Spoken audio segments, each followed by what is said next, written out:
Dewi Persik murka saat honornya disebut lebih kecil dari Lesti Kejora. Dewi Persik murka gara-gara honornya dibilang lebih kecil dari Lesti Kejora.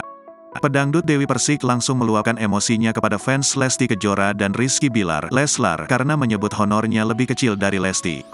Lantas, Dewi Persik emosi dan marah-marah kepada fans Lesti Kejora.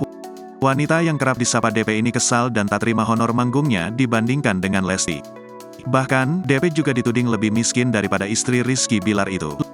"Lu tuh lebih miskin dari Lesti, budgetnya lu tuh lebih di bawah Lesti," kata Dewi Persik membaca komentar dari fans Leslar.